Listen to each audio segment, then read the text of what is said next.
In this video, I'll be working out some of the homework problems from the Chapter 7 Day 5 worksheet.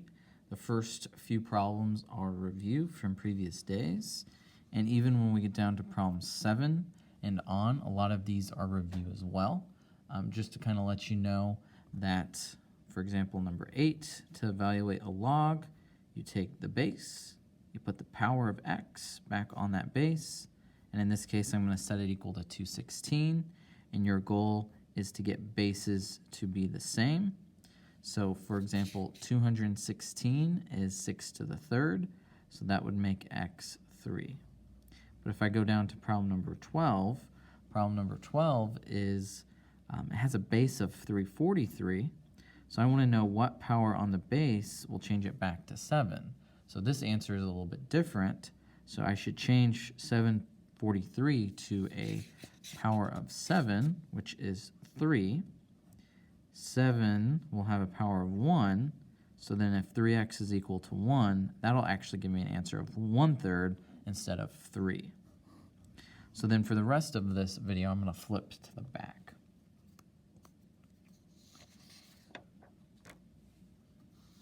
When you get to problems like number 13, for instance, all right, I want to know what power on 5 will give me 1 over 125.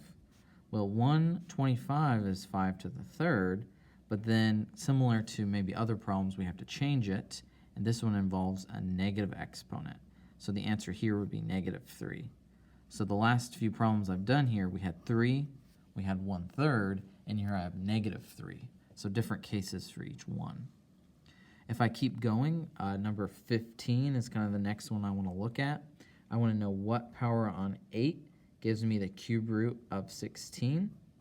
Well, I can't change 16 to a power of 8 because 8 squared is 64. So then both of these are going to change to a base or power of 2. So 8 is 2 to the third, 16 is 2 to the fourth, and then I'm going to put a 1/3 power for the cube root.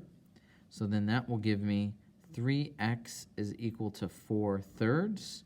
And then you have to take 4/3 and divide that by 3. 4/3 divided by 3 is 4/9. So that's kind of the way a lot of these problems are going to work here.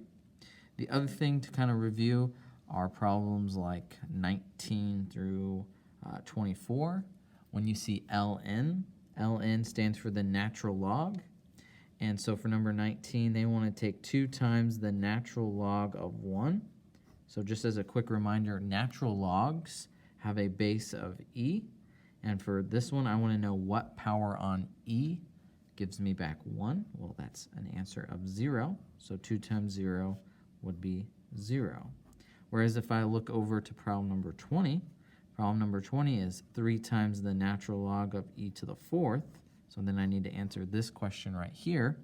What power on e gives me e to the fourth?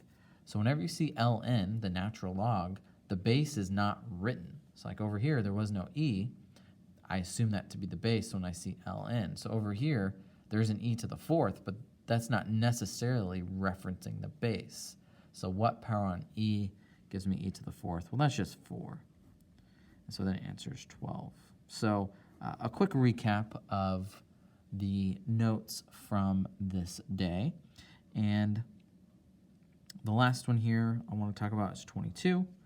22 says, what power on e gives me the cube root of e squared? Well, just convert the root to a power. We all know that cube root means 1/3 power, and 2 times 1/3 is 2/3, which is going to be that answer. That's it. Let me know if you have any questions or concerns.